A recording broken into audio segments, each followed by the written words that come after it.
नमस्कार मित्रों, आज हम बात करेंगे एपिस्टैक्सिस के बारे में, या आसान भाषा में बोलें तो नाक से जो ब्लड आता है उसको हम बोलते हैं epistaxis. AP means upon, taxis mean upon the nose. तो नाक से अगर ब्लीडिंग आ रही है उसको हम एपिस्टैक्सिस बोलते हैं मेडिकल टर्म में। बहुत ही कॉमन कंडीशन है, इसके कारण बहुत सारे होते हैं, डिफरेंट एज ग्रुप में अलग अलग कारण है। तो हम स्टार्ट करते हैं बच्चों से। तो अगर बच्चे हैं तो हम जानते हैं कि बच्चों की टेंडेंसी होती है वो नाक में उंगली करते हैं, कान में उंगली करते हैं। तो नाक का जो पार्टीशन है उसको हम बोलते हैं नेजल सेप्टम। इसका जो सबसे आगे वाला हिस्सा है उसको हम बोलते हैं लिटिल एरिया। यहाँ पे 4 आर्टरीज मिलती हैं, एनास्टोमोसिस बनाती हैं, उसको बोलते हैं केसलबैक्स प्लेक्सस। तो इस एरिया में ट्रॉमा हो जाता है, जिसकी वजह से ऐसे ब्लीडिंग चालू होती है। तो बच्चों में सबसे कॉमन कारण है नाक के अंदर ट्रॉमा, हाथ से हो रहा हो, चाहे वो बाहर से कोई ट्रॉमा हुआ हो। तो बच्चों में सबसे कॉमन कॉज होता है ट्रॉमा।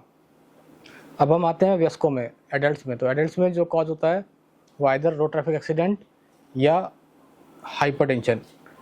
अब अगर हम आते हैं एल्डरली एज ग्रुप के अंदर में, तो उनके केस में हाइपरटेंशन नंबर 1 कॉज है, उसके बाद मैलिग्नेंसी भी हो सकती है।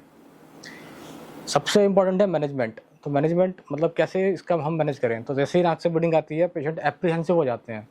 तो एप्रीहेंसिव बिल्कुल नहीं होना है, आपको पता रहना चाहिए कि हमको क्या करना है, हमको क्या नहीं करना है। तो जैसे ही नाक से ब्लीडिंग हो रही है आपको आगे झुकना है, नाक को पिंच करना है और मुँह से सांस लेनी है, मुँह खोल के मुँह सांस लेनी है। इसको हम बोलते हैं टॉर्टस प्रोसीजर। तो नंबर 1 आगे झुकना है, नाक को पिंच करना है और मुंह से सांस लेनी है। इन ऑलमोस्ट 90% इससे ब्लीडिंग रुक जाती है। इसको हम बोलते हैं टॉर्टस प्रोसीजर। अगर तब भी ब्लीडिंग नहीं रुक रही है तो हम इसको कॉटराइज कर सकते हैं। इसमें हम केमिकल कॉटरी कर सकते हैं या इलेक्ट्रो कॉटरी कर सकते हैं।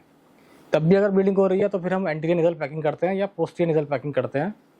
यदि तब भी ब्लीडिंग नहीं रुक रही है तो फिर हम लाइगेट करते हैं आर्टरीज। तो जो सबसे कॉमन तरीका है उसको एंडोस्कोपिक स्फेनोप्लेटाइन आर्टरी लाइगेशन या टेस्पेल हम बोलते हैं। बहुत आसान तरीके से स्फेनोप्लेटाइन आर्टरी जो होती है, उसको हम बोलते हैं आर्टरी एपिस्टैक्सिस, उसको हम क्लिप कर सकते हैं, उसको लाइगेट कर सकते हैं। धन्यवाद।